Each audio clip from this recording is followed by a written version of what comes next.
Hey guys, it's Mr. Schlitterman. We're going to go ahead and let's do our thing. Today we're going to talk about carpetbaggers and scalawags. Okay, so I'm going to go ahead and we're going to look at this and then I'm going to have you guys complete the activity that follows with it.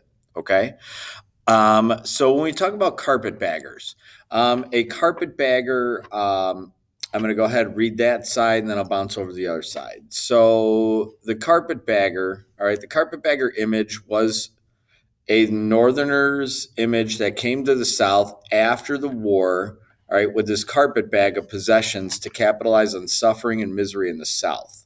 All right. The reality was that many carpetbaggers were investors in railroads, former Union soldiers who were still in the South at the end of the war. Many of them were simply looking for an opportunity in the South. They're looking to get rich.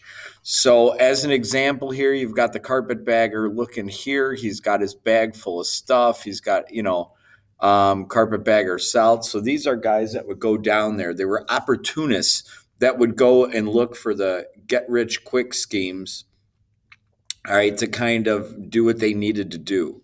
All right. So, then we run into scalawags. Okay. And a scalawags were white Southern Republicans. Okay, they were despised in traditional Democratic South, so they were not liked. The Republicans in the South were largely considered traitors for supporting the Reconstruction efforts of the North. James Alcon and Charles Hayes were among the noteworthy scalawags.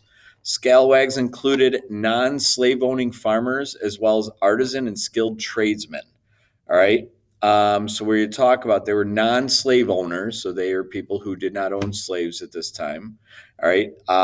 They were farmers as well as artisans and skilled tradesmen, so people who were really good in their trade. All right. They were a small and important group, all right, that often sided with the black vote. So now you had black voters in the South that were there. Scalawags were considered sympathetic to that cause, getting the North, to reunite the country and do all that. The old school Democratic South, the old school slave owners and guys did not like them.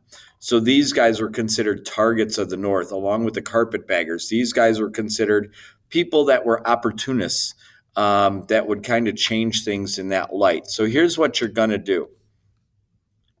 Okay, you're going to go ahead and carpetbagger scalawags activity. You're going to create a descriptive poem for a carpetbagger and a scalawag.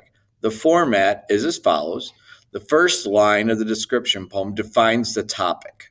Okay, the second line starts with which, and the third line starts with when. All right, so an example that I have. So we have Reformation, protests against the church. Okay, which, so the definition there of Reformation is protest against the church. Okay, and then which brought about new Christian religions when individuals were dissatisfied with the status quo. All right. So we're going to leave that I'm going to leave you with that. You're going to do one for the carpetbagger, where you'll give carpetbagger the definition of what a carpetbagger is, and then which, this, and then when this, and then scalawag, again, definition of a scalawag, okay, and then which, blah, blah, blah, and then when, blah, blah, blah, and you're going to write everything down here, okay? If you have any questions, good luck. See you later.